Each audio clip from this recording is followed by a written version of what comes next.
on this episode of Team Pilipinas. Hundreds of national athletes complete their vaccination thanks to the Philippine Olympic Committee. We meet the Paralympian who dared to swim with jellyfish just to be able to train.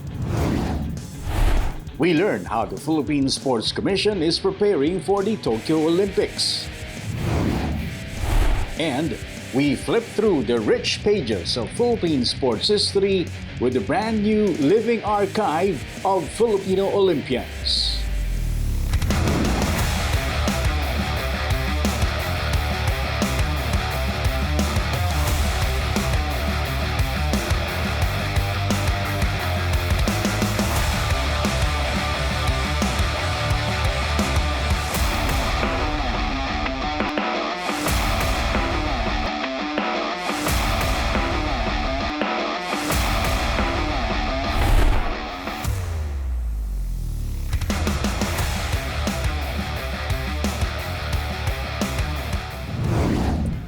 Welcome to Team Pilipinas. I am Dennis Principe. The Philippine Olympic Committee fulfilled its promise to fully vaccinate our athletes to protect them for coming international competitions. Hundreds of them received their second doses last week. Our very own Nisi Icasiano was there. The Philippine Olympic Committee is making sure that no athlete or coach from the national team will be left behind as the government continues the rollout of its inoculation program. About 570 people consisting of athletes, officials, and sports reporters came to get inoculated, most of whom received their second dose of Sinovac vaccines. This was led with the initiative of POC President, Congressman Bambol Tolentino. And also this came about because during the SEA Games Federation meeting, Vietnam, the host country for this year, has mandated that there will be no competition, no vaccination, no competition policy. Hence, he really put it upon himself to ensure not just, of course, the SEA Games bound, but most especially our Olympic-bound athletes and qualifiers to be ensured of their safety. Hence, he made that arrangement with the IATF and the local government of Manila to make this happen. Maganda po sa pakiramdam na fully vaccinated na kasi magiging mas focus kami sa training kasi nga parang medyo malayo talaga kami na sa kumbaga maanuhan ng COVID. So parang magbo-boost siya ng confidence sa akin. I feel kind of relieved kasi I finally got my second dose. Nung first kasi medyo anxious pa ako kasi even though I got my second dose right now, it doesn't mean naman na I can go out freely na. So I'm still very cautious. Confident na ako, kahit sabihin may takot ka, pero hindi ka agad-agad na yung parang ninervisit ka na. Pero siyempre, iba pa rin yung nag-iingat ka pa rin. Pero malaking bagay yung first dose, second dose po, confident ka na. Masaya dahil itong programa ng POC with the help of Mayor Episdoe Moreno, then with Congressman Bambol and POC Chairman Ramirez. So we're really happy kasi naka first dose, second dose na kami. So gaya ng kasabihan, parang tiwala ka na pero still careful pa rin tayo na makihubilo sa mga maraming tao. Then especially sa mga players, pwede na kami mag-interact dahil mag-start na yung training namin, we're preparing for the SEA Games. So, more confident na ngayon. Masaya po kami na lahat po kami nakapag-second dose na at lakas po ang kumpiyansa namin na makapag-training kami ng maigi kasi na-kumplito namin yung second dose na namin. The importance really of ensuring the safety of our coaches and athletes and officials. Though there were some challenges along the way, its mission accomplished for the POC. Putting people together because most of our athletes, some of them are based in the provinces. So medyo challenging for us yun. But we made sure that the National Sports Association, who are Olympic bound for qualifier, and who are based in NCR Plus, would be able to at least avail. So we got the majority naman on board to avail of the the vaccination program of POC. Few weeks prior the COVID vaccination program, POC has hosted COVID vaccination seminar. We have invited, of course, it was headed by POC Director Dr. Raul Canlas and few medical experts to give light and the scientific updated information and as far as the safety of getting COVID vaccine for elite and top performing athletes and coaches. So we are very much happy that despite the short notice, some challenges along the way, majority of our elite sports stakeholders were very receptive and has complied. So it's safe to say it's a successful campaign for POC through IATF and the City of Manila to make this happen. With another layer of protection, athletes and coaches alike are excited to put in the work for their upcoming competitions. Actually, yun ang inaantay ng mga athlete, no? Kasi gusto na rin sila mag-training. So gusto nila mag-start ng training, confident na rin sila na meron na rin silang protection sa katawan. Malaking bagay ito kasi kahit kasabi natin magkakaroon ka pa, pero may manglaban na sa katawan natin, protektado na. So anything, saan ka man pupunta, may tiwala ka ngayon kay Hubilo, pero kailangan medyo may distancing pa rin para pangalagaan ka sarili natin. Wala pa naman siya nagiging side effect sa akin mula nung first dose. So parang okay naman siya, okay naman po siyang vaccine. Kasi yun po yung gusto ko talaga na mabakunahan po para makapag-focus sa training. Feel ko po na safe kami, sir, kasi ito nga, na-kumplito namin yung second dose namin. At di po kami basta-basta magkakasakit kasi na-vaccine na po. I've been getting vaccinated ever since I was a baby, yung sa polio, yung sa ovarian cancer. So parang I understand naman na it works. It's just that yung COVID kasi it's a new thing. So that's why I guess people don't really believe or they're kind of skeptical about it. Pero ako, I fully believe in vaccines. I think we're one of the countries that have been severely affected by the virus. So I think it's really important for each of us to get vaccinated. More on ang advantage kasi sa mga player and coaches, physically fit. So may protection, lalo may protection tayo ngayon. So may interaction kahit magkakasama na. So it means parang confident na wala na silang alalahanin pa. When I got my first dose, I only felt sleepy. Hindi naman sumakit yung katawan ko and I was able to train that day as well. Wala naman po sa akin effect yung bakuna. Wala naman siyang side effect na nakakaano sa training. So parang normal lang din. Pahinga lang talaga after ng vaccine. Tomorrow na yung training. Part of getting that peace of mind is just getting vaccinated. So it's a big help for me and my fellow teammates na to get vaccinated. Kailangan lang talaga ingat, saka confident na rin kasi iba na rin talaga na buong-buo ang tiwala mo na kaya mo. So yun lang, pasalamat pa rin ako sa Panginoon Diyos na at least ito, yung dumarating sa ating bakuna, ay at least yung mga sambayan ng Pilipino, huwag na silang mag-alinlangan kasi malaking bagay po talaga na may protection ka na kahit papano. Kasi walang wala talaga na magsisisi ka, huli na. Maganda yung naturukan ka na, walang nawala.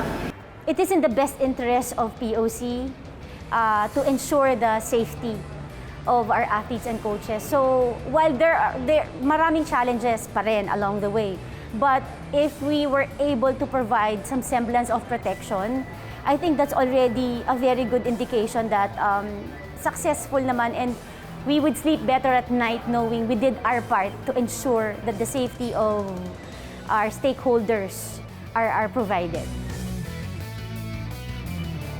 This is an abnormal and absolutely foreign situation for all of us.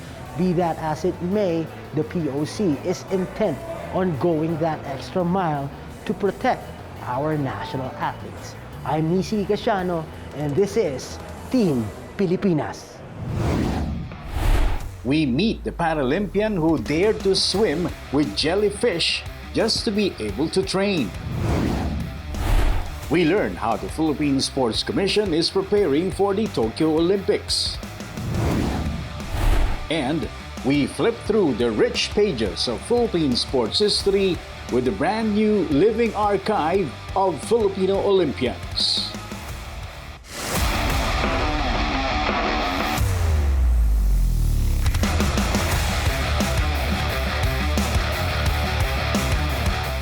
Bahagi na ng buhay nating mga Pilipino ang sports. Mula sa panahon ng unos, sa tamis ng tagumpay, sa kabila ng pagbabago ng buhay, ang Philippine Sports Commission ay patuloy na maglilingkod sa sambayanan at atletang Pilipino.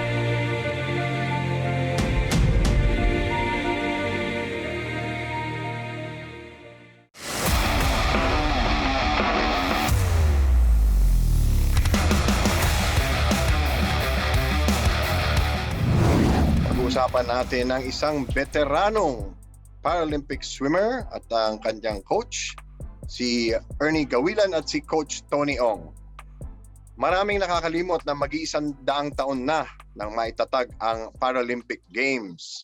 At meron tayong napakagandang record ng maraming atleta na nakakapasok doon. Pero sa pagkakataong ito, medyo may pagkagulat na kasama ang pagpasok na ni Ernie sa kanyang pangalawang Paralympics. Ernie, kwento mo nga sa atin, isang unang-unang sabak nyo pa lang sa competition to this year, no? Mula nung pandemic. Ano yung mga inaasahan yung mangyayari dapat dun sa sinalihan mong tournament? Yung una po talaga na pinaka-target namin, sir, yung ba't po kami pumunta ng Germany dahil gusto po ng coach namin na lahat kaming apat ay makapasok sa Tokyo Paralympics. At saka ma-review na rin po yung classification ko doon kasi under review po kasi yung classification ko. So, yun po yung maganda doon kasi naging permanent no po yung yung classification na S7 po. S7 na. Okay, great. Coach, natenga kayo ng matagal, nahirapan sila maghanap ng mga swimming pool, madalas sa dagat lumalangoy. Ano yung mga expectations nyo going into the World Para Swimming World Series in Berlin? Sir, nung kagaya ng sinasabi ni Ernie, talagang ang pinaka-main lang namin na gusto magawa is to ma-review yung classification ni Ernie. Pero kung makikita natin, talagang since January pa lang o before January, sinasabi ko na sa President kay Mr. Barredo sa NPC o National Paralympic Committee na kung po pwede kausapin natin ng IPC o International Paralympic Committee na huwag na kami may mag-compete, dumiretso na kami sa Paralympics or kung gusto pwede kami mag-local classification na supervised ng IPC o ng World Para Swimming din. No, ang reason is mahihirapan kami pumunta doon. Walang training tayo maganda because nasa kanya-kanya tayong probinsya.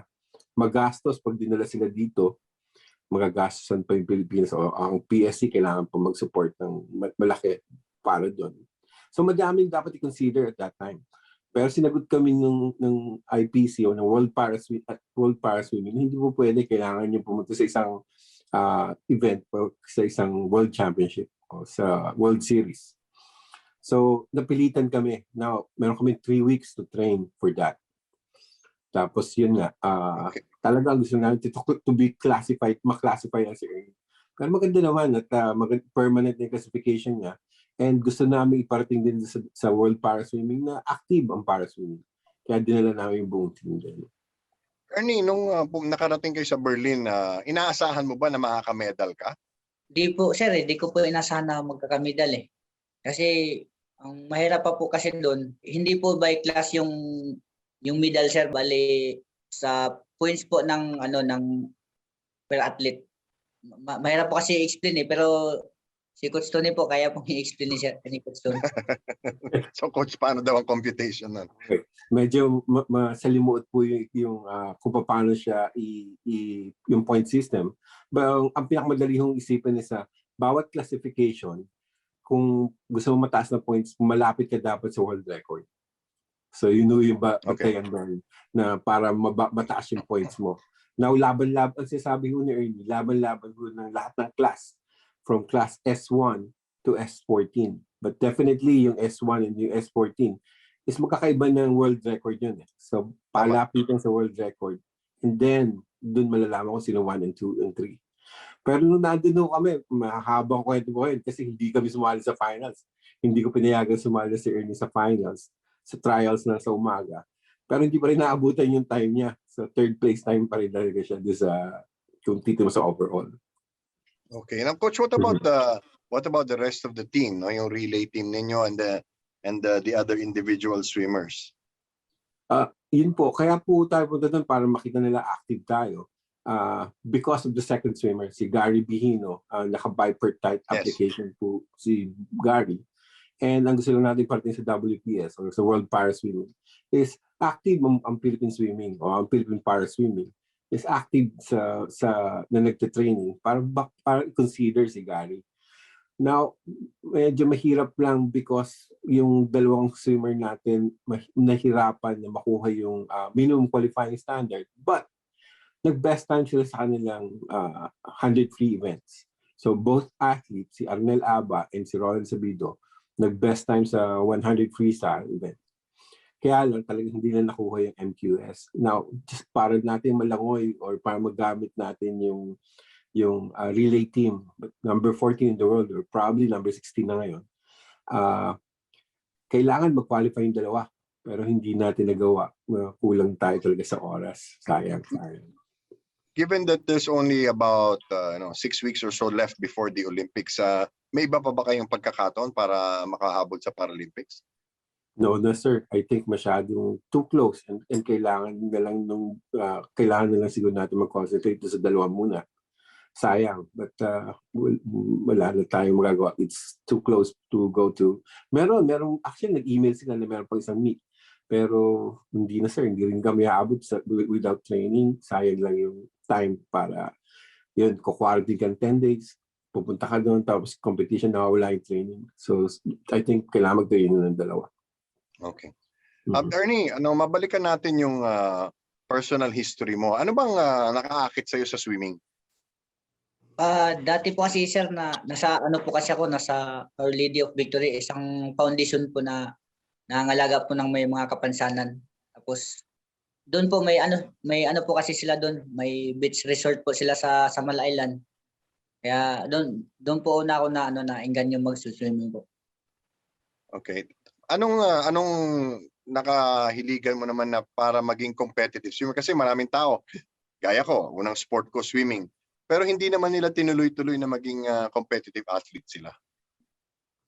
Siguro, sir, kasi nakikita ko kasi nung lagi ako nanalo, parang Nakakagana. Po, yun po. Coach, looking at our team now, given the pandemic and everything that's happened, what do you see is gonna happen next for the team, particularly after the Paralympics? Matutuloy pa ba yung ASEAN Para Games? Nag-usap kami ng coach ng Thailand. Team manager at saka yung coach ng Thailand. Nilapitan ako, tapos kinausap ako kung kamusta na. Sabi ko, we're still preparing, pero ang sa amin is more of Zoom land workout. So hindi kami magkasama-sama. Meron tayong 13 swimmers na nag-zoom every day with 3 coaches, with Raul Rosario as one of the coaches. So medyo nahihirapan lang kami because walang water time. So doon kami nahihirapan. At least itong 4 na kuha na natin. So meron itong mga 10 swimmer na nandun na nagtitraining na sa umaga. Sabi sa akin ng taga-Thailand, parang hanggang ngayon pinag-uusapan pa ng Southeast Asia kung itutuloy o hindi. Pero nung unang usapan nila, parang gusto nilang ipagpaliban. Yun, meron, I think binigyan niya ako ng tao na 2 weeks malalaman mo, coach. Sabi sa akin, ng coach ng Thailand. Okay. Ernie, nabanggit ni coach na yun nga, yung ang hirap maghanap ng swimming pool, ang hirap makapag-train, hindi kayo magkakasama. Anong ginawa mo para mapanatiling nasa kondisyon ka? Ang balita ko, pati dagat sinabak mo na para lang makapag-training. Opo, sir, yun po yung nakaano sa akin, naka-advance nung umuwi po ako ng probinsya kasi yung bahay ko po kasi medyo malapit-lapit lang sa dagat, sir. Kami minsan na may mga pagkakataon ako na makakapunta sa dagat. Kaya yun, sinusulit ko na yung pagkakataon. Pero nung bumalik ako sa Manila, kasi parang may kondisyon ako konti. So doon mas lalo pang nung nahawakan ako nila Coach Tony nung pagkabalik ko po ng Manila. Kwento sa akin pati Dikya daw, nakakasabay mo na sa dagat eh. Oo nga po eh. Opo. Anong pakiramdam, Ernie, na pangalawang Paralympics mo na to? Anong pakiramdam na ikaw ay isang kinatawan ng Pilipinas, dala mo yung bandera at isa kang atleta na may kapansanan na sumasabak sa ganong klaseng, ganong kataas na kompetisyon? Sa akin po sir, napakalaking karangalan po para sa akin sir. At saka hindi lang po sa akin kundi para sa teammates ko na rin. At saka sa mga PWDs na rin dito sa Pilipinas sir na baga may pakita sa kanila na dihad lang yung kapansanan natin para maabot natin yung gusto nating abutin sa buhay. Thank you. Coach Tony, looking to the future, no? Sabi nyo nga, pati nga yung mismong SEA Games, hindi pa sigurado kung matutuloy sa Nobyembre o hindi. Ano pa ba ang kailangan mangyari para mas tangkilikin at mas pansinin ng mga kababayan natin, yung mga para-athletes natin? Ginagawa ng PhilSpada sa seminar sa mga per region, which is I think maganda yung ginawa nila. Nagiging pati sa DepEd palarong pambasa kasama na rin yung disability sports. Now, I think ang next one dapat na lang sana magawa nila sa parang camp para lumakas na yung mga atleta na yon with supervision ng national coaches na may tuturo o may papass on sa mga local coaches, sa regional coaches. And then, I think magiging key yun para tumaas ng level ang competition. Tapos magkakameron tayo ng madaming pool ng atleta. At least pantay-pantay na. Sabay-sabay aakyat. Sa ngayon ba, Coach, maraming mga local governments na tumutulong? Unti-unti na napapansin ang para-sports. So madami na tumutulong. Tapos yung iba hindi nagbibigay ng incentives para sa mga atleta. Now, nagkakameron ng konting interest yung mga atleta na, we need to do this para meron tayong ginagawa. Hindi man ako mapagtrabaho ng manual labor. And then, meron naman support ang local government sa akin para gawin ko to. Then, pagtsatsaga ako na to. And a lot of athletes na, even in para-swimming, yung 10 namin atleta, iba doon is ganun ang situation. Okay, great. Ernie, ngayong alam mong pasok ka na sa Paralympics, anong nagbago sa training mo? Sa ngayon sir, nasa quarantine pa rin po kami sir. So mostly land-based training pa rin? Opo. Yung ginagawa namin.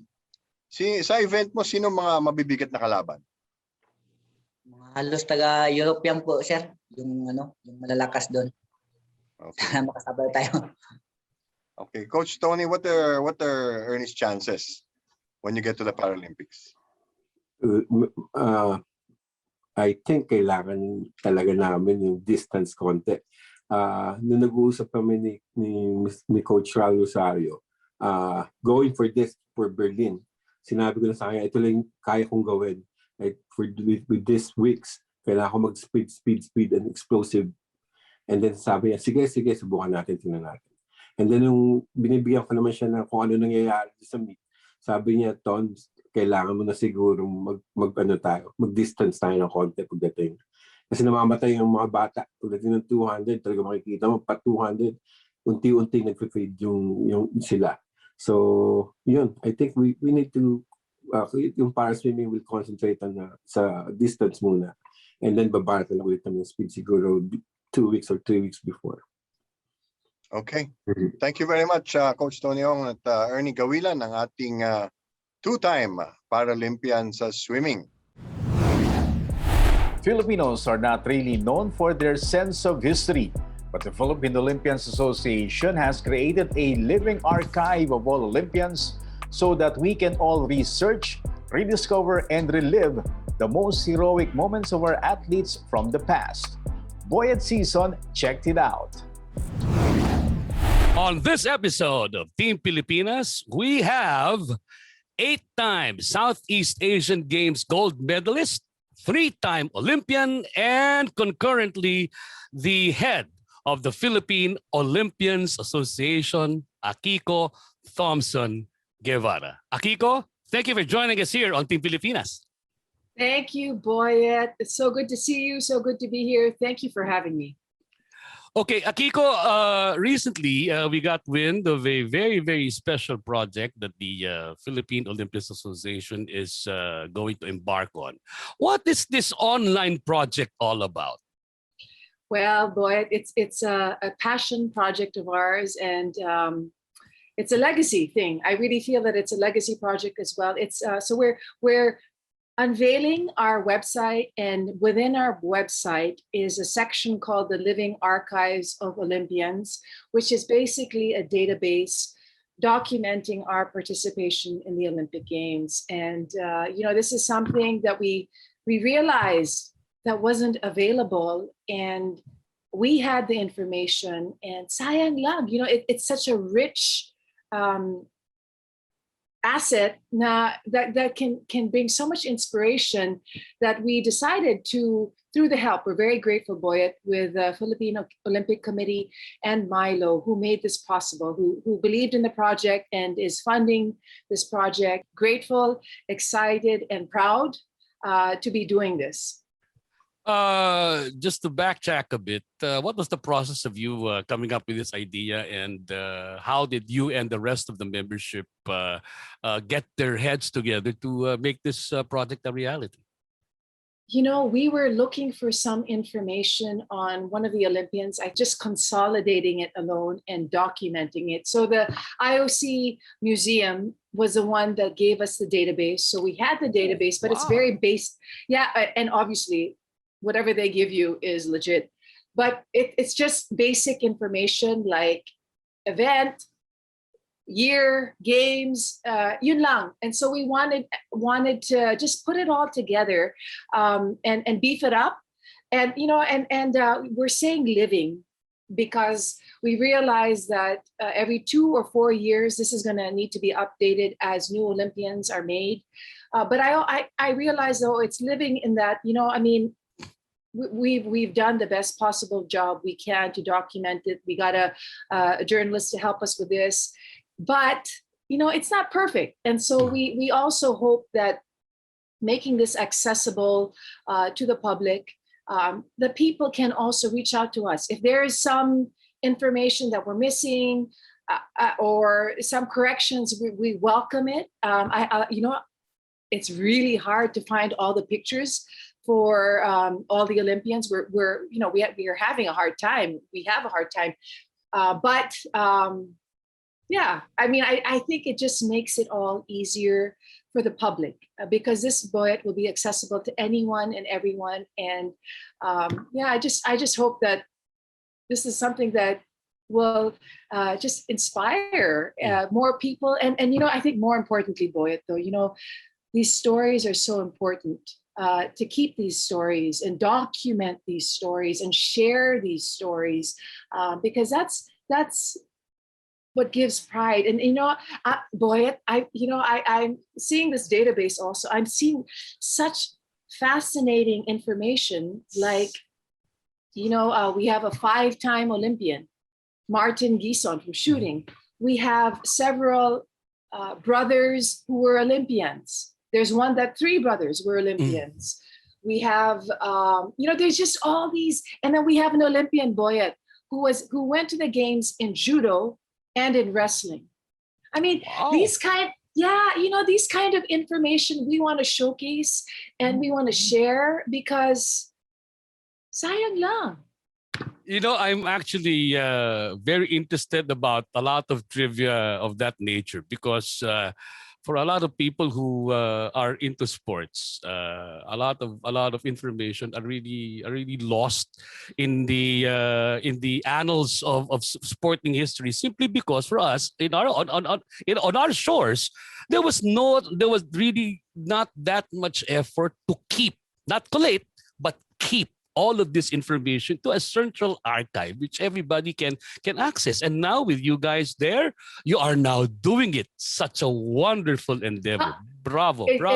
Yeah, thank you. It makes us feel really, I think with the Philippine Olympians Association, we strive to be relevant. We want, and we realize being relevant is working with our partners in sports. That's the PSC, that's the POC, that's NSAs, and just seeing what are the needs and finding ways to make it happen. We're blessed to be part of the WOA, which provides a lot of support as well. So yeah, there's, oh boy, you'll be interested also.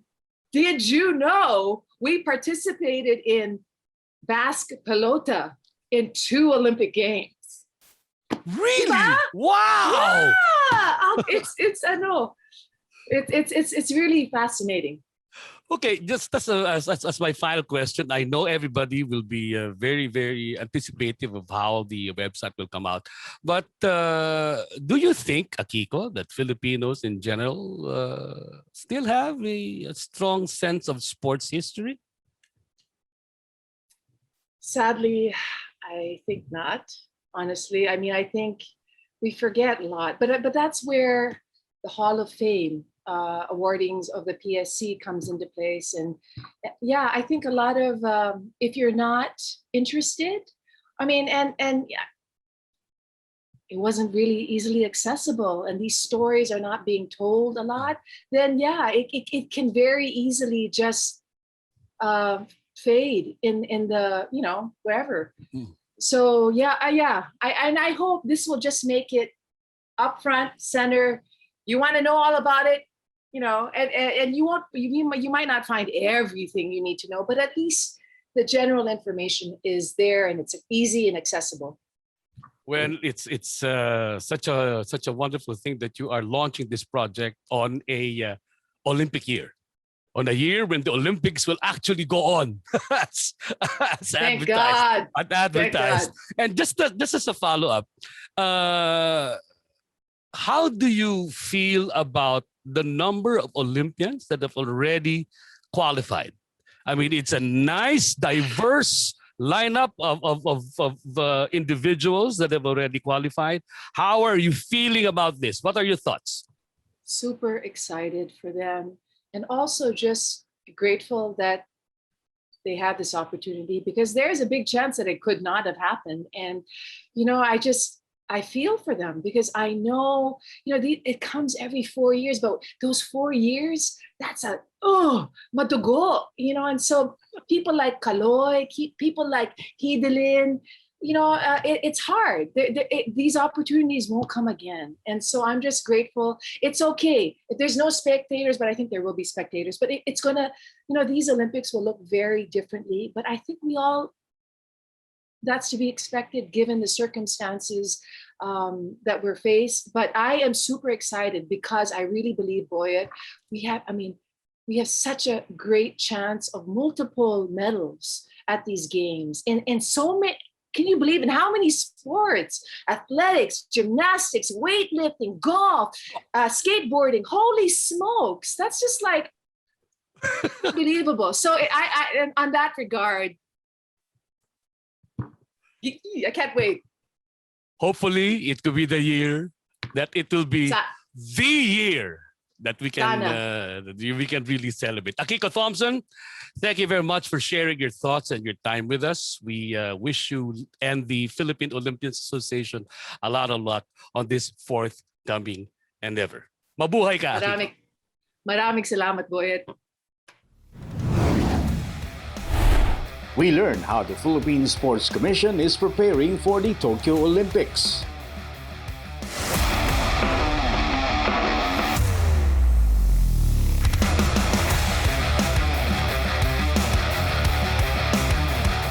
Bahagi na ng buhay nating mga Pilipino ang sports. Mula sa panahon ng unos, sa tamis ng tagumpay, sa kabila ng pagbabago ng buhay, ang Philippine Sports Commission ay patuloy na maglilingkod sa sambayanan at atletang Pilipino.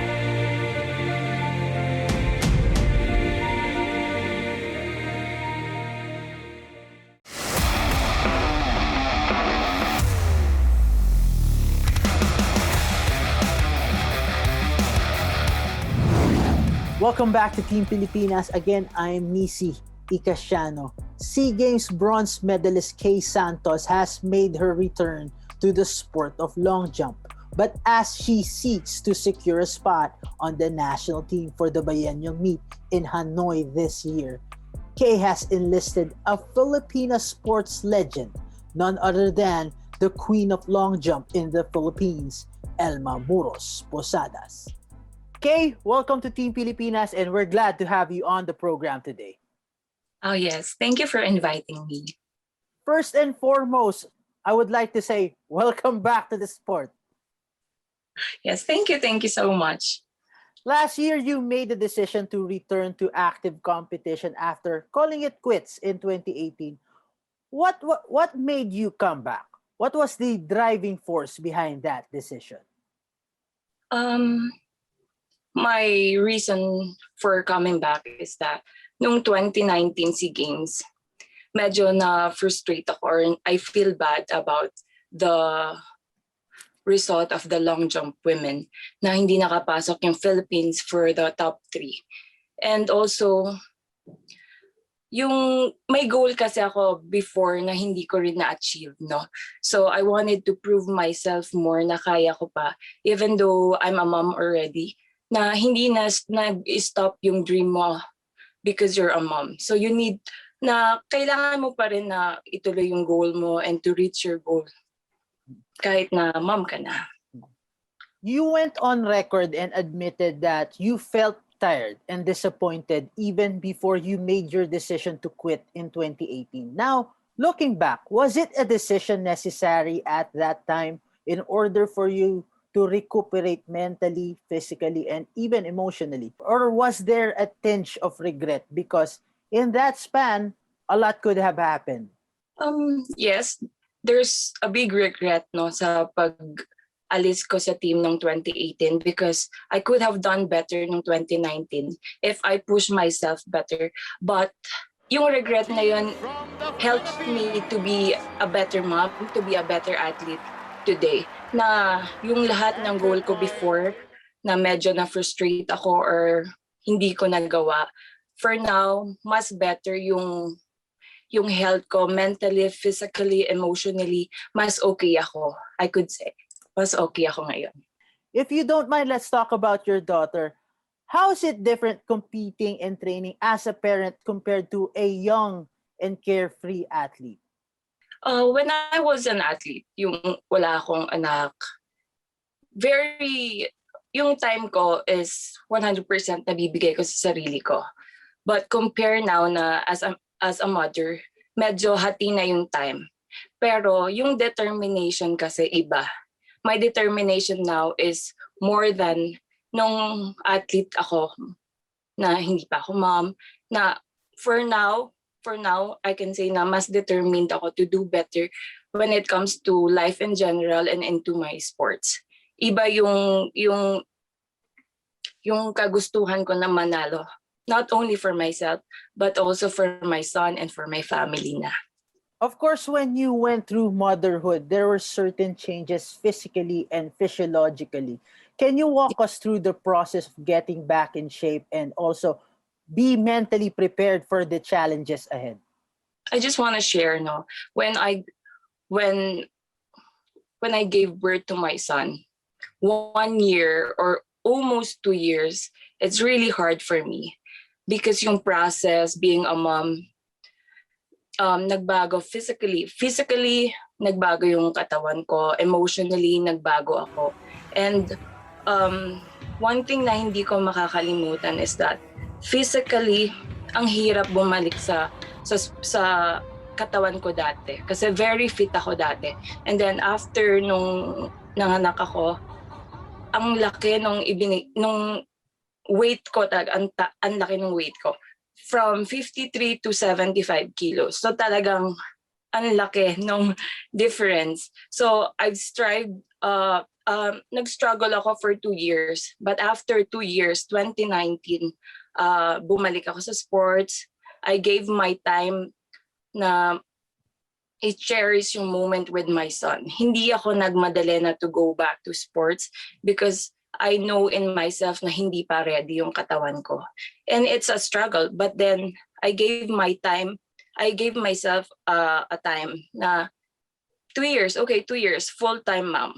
And then after that, nag-continue ako, unti-unti akong nag-strive na everyday training.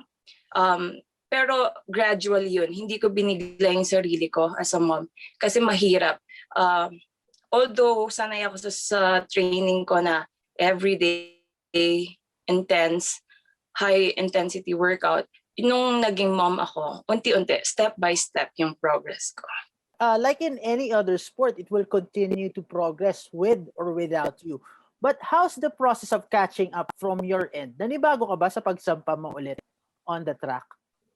From my experience, nung una akong nag-decide na mag-training, even though it's pandemic, before pandemic, sabi ko, bakit parang ang gaan ko? Parang after 2 years or more, parang after ko, nung nasa track ako, nag-endurance kasi ako, nag-jog ako, ang gaan ng pakiramdam. So sabi ko, ay kaya pa. So nandun yung feeling na kaya ko pang bumalik. Hindi, mahirap siya pero kaya ko. Kamusta ang scouting report mo in Southeast Asia? From what I heard, Indonesia and Vietnam had significant developments in athletics, particularly in long jump. Masasabi mo ba na mas tumaas yung level of competition in the region? I think hindi siya tumaas, pero still competitive yung sa sports namin, which is long jump. For now, ang nakita kong record ng Indonesia is 6.30 something, 6.33 if I'm not mistaken. And then yung champion ng Vietnam is still, same as me, coming back. Kasi galing siya sa pregnancy. So 11 months pa lang yung baby niya. So parehas kami na yung training namin is almost the same. And then for Thailand, bago kasi yung Thailand na athlete. So very young, but still, I can say na competitive siya. Pero based on my training now, kaya kong sumabay sa kanila. Bigyan pa ako ng more months to train for the qualifying of SEA Games. We learn how the Philippine Sports Commission is preparing for the Tokyo Olympics.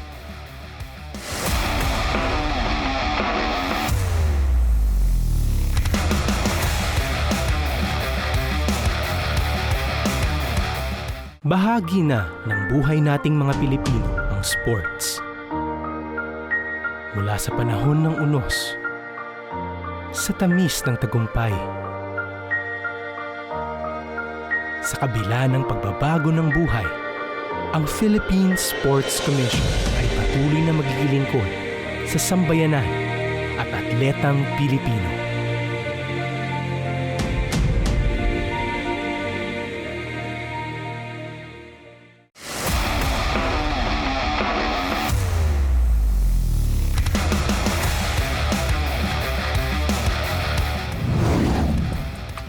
The Philippine Sports Commission has been thoroughly helping all our athletes here and abroad despite the difficult times. How do the 5 board members complement each other and divide their Herculean workload? I spoke with Commissioner Charles Maxey. Charles, magandang gabi at welcome sa Team Pilipinas. Magandang gabi, Dennis. Thanks for having me dito sa Team Pilipinas. Alright.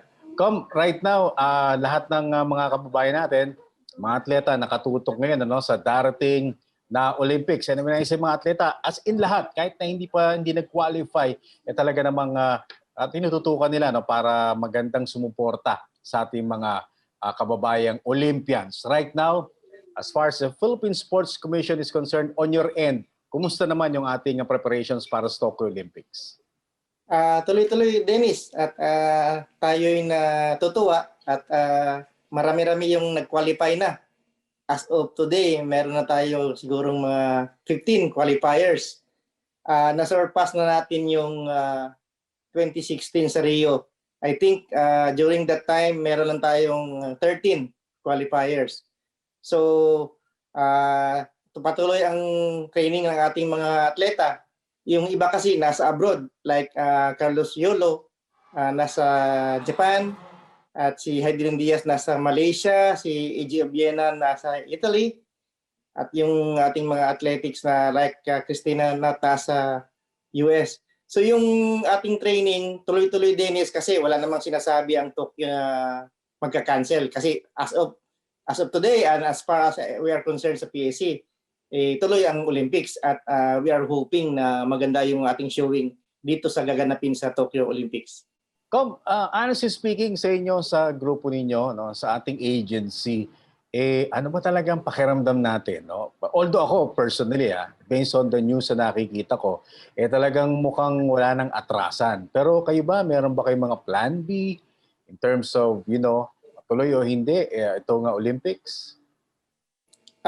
May sinasabi si Chairman, I think that it was two weeks ago na yung plan B kung talagang hindi matuloy ay siyempre mapapektuhan yung ating mga atleta like psychological, mental. So ang aming medical team ay meron ng preparation for that. Yung ating mga experts dito. But as of today, Dennis, tuloy naman talaga yung aming ang Olympics para sa amin.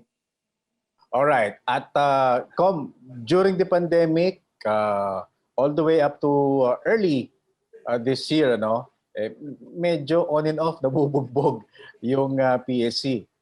A lot of them hindi rin naiintindihan yung dynamics ng Philippine Sports Commission. But moving forward, ano yung mga masabi natin na nagawa natin para finally, and I think yun ang nararamdaman natin, kalmante na yung ating mga atleta, yung ating mga NSAs. Ano ba yung ginawa natin para umabot tayo sa ganung punto at makatutok na tayo sa Olympics? Well, of course, during the pandemic, alam naman natin na stop lahat ng ating activities. Pero yung ating mga atleta, initially, talagang stop din kasi pinawi namin sa kanilang mga probinsya. Pero nung months after na nag-start yung pandemic, ay tinutukan naman natin ulit ating mga atleta. At pinagpatuloy naman natin yung kanilang mga allowance, Dennis, at saka yung kanilang training, bubble trainings, and gumawa kami ng bubble trainings in cooperation, of course, with the IATF ng ating national government. At kami natutuwa at nakikita namin sa kanila ang determinasyon, yung passion ng ating mga atleta na hopefully by itong Olympics na ito, Dennis, ako personally, I feel something special will happen in Tokyo. Is it helping our cause na lahat ng ating mga qualifiers puro individual sports yung kanilang lalabanan? Shall we say na advantage sa atin yan dahil talagang mahirap pag team ang aalagaan natin. Although each and every athlete natin may team din yan ang composition nila going to the Olympics. Pero yung ba, as an individual sport, itong mga ito, nakakatulong ba sa atin sa pagdating sa pag-assist ng Philippine Sports Commission? Well, alam naman natin pag individual, Dennis, hindi masyadong nangangailangan ng malaking pondo. Hindi kagaya ng team events. Pero ang atin naman, sino yung mag-qualify, sino yung mag-excel, talaga namang susuportahan natin. At lalo na sa pandemyang ito, malaking problema ang dinulot. Of course, hindi lang physical aspect but mental aspect natin mga atleta. Pero patuloy pa rin, of course, ang ating ahensya sa pagsuporta sa kanila, Dennis. Pagka pinag-uusapan yung Olympics, yung mga tao, yung mga miron, mga observers, pundits, and the likes, meron silang mga sinasabi na ito, potential for an Olympic medal, ito experience lang. Sa atin ba sa PSC mayroon bang ganon? Kumbaga mas binibigyan ba natin ng priority yung mga may chance talaga na mag-medal? How do we deal with that type of parang treatment sa ating mga atleta? Well, pare-pareho naman yung ating treatment sa kanila. Kaya lang, siyempre yung mga nag-excel, yung mga nagka-qualify, yung mga matataas na ang level, talaga namang deserving din sila ng support ng ahensya, Dennis. So, sa PSC, wala kaming pinipili para sa lahat ng atleta ang ahensyang ito. Kaya lang, of course, yung iba, merong nag-excel, ang iba, hindi pa. At of course, hindi naman natin sabihin na hindi pa nag-excel. Baka in the future, itong mga kabataan, itong mga young athletes natin, sila naman talaga yung future. So patuloy ating suporta sa kanila. But of course, itong mga young athletes natin, they look up to our elite athletes, yung mga top-notch athletes na sila yung mga inspirasyon din sa kanila. So sila yung nagbibigay ng motivation, inspirasyon para sa ating mga young athletes na mag-excel din someday. And just in case, yung mga kababayan natin na sumusubaybay ng sports, kahit na kumbaga iilan lang yung nag-qualify, make no mistake about it, yung mga atleta natin tuloy-tuloy pa rin ang kanilang training because we're looking forward to the Southeast Asian Games. Medyo na-intriga lang ako, Com, dun sa sinabi ni Commissioner Mon Fernandez na parang sobrang laki rin yung hinihingi ng mga NSAs to the point na baka raw magbangka na tayo papunta ng Vietnam. Right now, ano bang latest tungkol dyan sa budgeting na pinaghahanda natin for the Vietnam SEA Games? Well, talagang admittedly, Dennis, hindi gaano malaki talaga ang budget namin for the Southeast Asian Games. At ngayon na ongoing aming one-on-one with NSH, yung mga chairman at saka yung mga commissioners, meron kami mga oversight, may mga sports na under sa oversight namin. Patuloy ang aming one-on-one discussions with the different NSAs. Talagang ini-emphasize namin doon sa one-on-one discussions, Dennis, na yung mga NSAs na magbabubble training, talagang dapat kukuha kayo ng mga host LGUs. Kasi hindi kaya ng PSC sa PSC na lang lahat. Lalo na doon sa facilities, doon sa food provision. Talagang i-encourage namin sila at saka sinasabihan namin sila na pumuha kayo ng mga LGU na tutulong din sa inyo, lalo na sa pagkain. Tama si Commissioner Fernandez, CDM natin sa SEA Games, Dennis, na talagang kapos kami sa pera. But kung tulungan lang tayo ng ating mga stakeholders like itong mga LGUs, tuloy-tuloy ang ating programa. Hopefully, magkaroon tayo ng magandang campaign or showing sa Southeast Asian Games. Lastly, Com, sabi mo nga, basta sa PSC, pantay-pantay, walang masyadong magaling, walang hindi masyadong magaling. Naintriga ako dyan. Interesting actually, dyan sa yung background, Indigenous People's Games. Yeah. Sa administration niya lang talaga lumilitaw yan. Right now, meron ba tayong update kung bakit nakikita natin ngayon yung logo? Ang Indigenous People's Games, Dennis, nung pumasok kami sa back in 2016, talagang yun ang instruction sa akin ni Chairman. Kasi nga, ang aming mantra nga is sports for all, inclusive, at saka bring sports to the community. At isa sa aming mga programa sa grassroots, itong Indigenous People's Games. So sinimulan namin ito back in 2018 and then 2019. Kaya lang, isang leg lang kami sa 2019 because of the Southeast Asian Games. Ngayon, since na wala tayong face-to-face, walang mass gatherings because of the health protocols, guidelines, nagkaroon kami ng webinar series at kaya itong background ko ngayon or backdrop ko is bago lang kasi natapos yung aming webinar series wherein we have an international speaker sa katauhan ni Secretary General ng TAPISA, si Wolfgang Baumann. So, at tuloy-tuloy ito hanggang sa October kasi ang October is Indigenous Peoples Month. So, wala naman kasi kaming face-to-face nga at saka mass gathering na mga activity. So, ginawa namin ang webinar na lang para lang, of course, to continue educating our youth, our stakeholders sa gaano ka-importante yung ating tradition at culture ng ating indigenous peoples. Commissioner Charles Raymond Maxey, Philippine Sports Commission, maraming salamat. Mabuhay ka. Maraming salamat, Dennis. Thank you for having me. Thank you for the invitation. And that's this week's episode of Team Pilipinas. Again, I am Dennis Principe. Join us every Saturday at 4 p.m. only here on PTV para sa bayan. And always remember, we are all on the same team. We are Team Pilipinas. See you next week.